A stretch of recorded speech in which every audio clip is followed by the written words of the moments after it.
O livro de Gênesis é o primeiro livro da Bíblia e a sua história se divide em duas partes principais. Os capítulos de 1 a 11 contam a história de Deus e do mundo inteiro. Depois temos os capítulos de 12 a 50 que realçam a história entre Deus e apenas um homem, Abraão, e a sua família. Essas duas partes estão conectadas por uma história que começa no capítulo 12. Esse esboço nos dá uma ideia de como entender a mensagem do livro como um todo e como ela apresenta a história da Bíblia inteira. O livro começa com Deus tomando a desordem e a escuridão descritas na segunda frase da Bíblia. E disso Deus traz a ordem, a beleza e a bondade. Ele cria um mundo onde a vida pode florescer. Deus faz essas criaturas chamadas humanos, ou Adam em hebraico. Ele cria os humanos à sua imagem, que está relacionado com o seu papel e o propósito deles no mundo de Deus. Os humanos são criados para refletirem o caráter de Deus no mundo. Eles são nomeados como representantes de Deus para governar o seu mundo em seu nome, o que, nesse contexto, significa aproveitar todo o seu potencial, cuidar dele e torná-lo num lugar onde ainda mais vida possa florescer. Deus abençoa os humanos. Essa é uma palavra-chave nesse livro. Deus lhes dá um jardim, um lugar onde podem começar a construir esse novo mundo. A parte importante é que os humanos têm uma escolha sobre como vão construir esse mundo, representada pela árvore do conhecimento do bem e do mal. Até agora, Deus forneceu e definiu aquilo que é bom e o que não é. Mas agora Deus está dando aos humanos a dignidade e a liberdade de escolher. Será que eles vão confiar na definição de Deus para o bem e o mal? Ou vão buscar autonomia e definir bem e mal por conta própria? É um risco muito grande.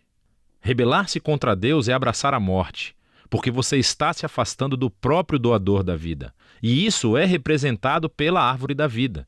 No capítulo 3, uma figura misteriosa, a serpente, entra na história. A única coisa que sabemos sobre a serpente é que ela é uma criatura que Deus fez. Torna-se claro que é uma criatura em rebelião contra Deus. Ela quer levar os humanos à rebelião e à morte. A serpente conta uma história diferente sobre a árvore e a escolha. Ela diz que buscar conhecimento sobre o bem e o mal não trará a morte, mas sim irá garantir a vida e se tornarão como Deus. Agora, isso é uma ironia trágica porque sabemos que os humanos já são como Deus. Foram feitos para refletir a imagem de Deus. Em vez de confiar em Deus, os humanos buscam a própria autonomia. Eles escolhem o conhecimento do bem e do mal para si e, instantaneamente, toda a história fica fora de controle. A primeira perda acontece nas relações humanas. E, de repente, o homem e a mulher entendem o quão são vulneráveis. Eles não podem nem confiar um no outro. Eles fazem roupas e se escondem um do outro. A segunda perda acontece na intimidade entre Deus e os humanos. Eles correm e se escondem de Deus. Quando Deus os encontra, eles começam um jogo de culpar um ao outro sobre quem iniciou essa rebelião. E nesse momento a história para. Há uma série de poemas curtos nos quais Deus declara, primeiro para a serpente e depois para os humanos, as consequências trágicas dos seus atos. Deus primeiro diz à serpente que, apesar da sua vitória aparente, ela está destinada à derrota e a comer poeira. Deus promete que um dia uma semente, ou seja, um descendente, virá da mulher e dará um golpe letal na cabeça da serpente. O que parece uma ótima notícia, mas essa vitória terá um custo, pois a serpente também dará um golpe letal no calcanhar do descendente, enquanto está sendo esmagada. A promessa desse guerreiro ferido é misteriosa. Mas no fluxo da história até então, você vê isso como um ato de graça de Deus. Os humanos acabaram de se rebelar. E o que Deus faz? Ele promete resgatá-los.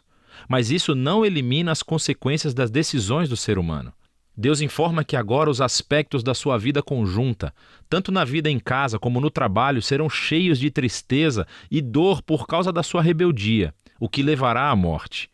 E a partir daqui, a história só piora. Os capítulos 3 a 11 traçam o efeito crescente da rebelião e das relações humanas fraturadas em todos os níveis. Há uma história sobre dois irmãos, Caim e Abel. Caim tem tanta inveja do seu irmão que quer matá-lo.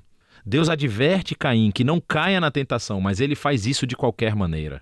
Ele mata o seu irmão no campo. Caim então constrói uma cidade onde reinam a violência e a opressão. Tudo isso culmina na história de Lameque. Ele é o primeiro homem da Bíblia a ter mais de uma esposa.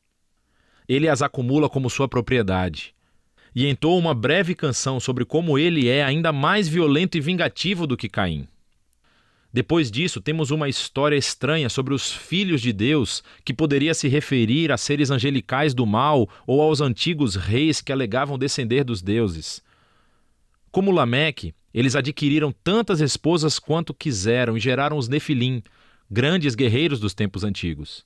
Qualquer que seja a interpretação correta, o ponto principal é que os humanos estão construindo reinos que enchem o mundo de Deus com violência e ainda mais corrupção. Em resposta a essa corrupção, sabemos que Deus está profundamente triste. A humanidade está destruindo o seu belo mundo e se destruindo uns aos outros.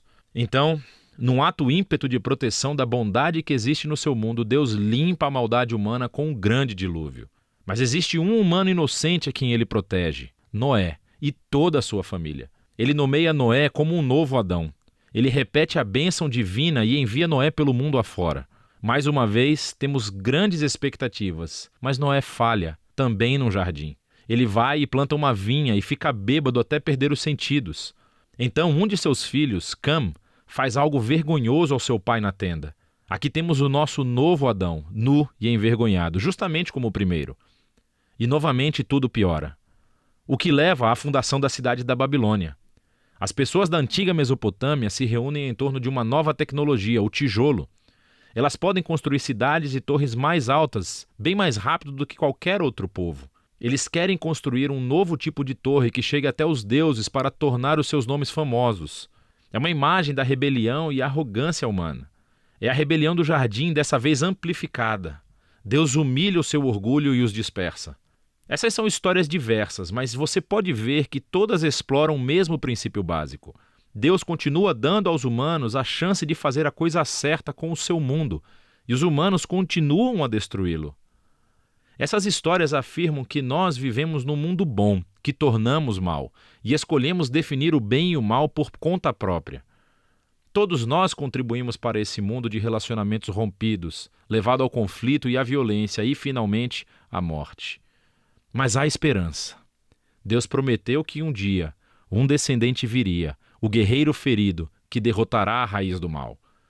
Apesar da maldade humana, Deus está decidido a abençoar e a salvar o seu povo. Então a grande questão é, claro, o que Deus vai fazer? E a próxima história é o elo onde encontramos a resposta. Mas por enquanto, é disso que tratam os capítulos de 1 a 11 do livro de Gênesis.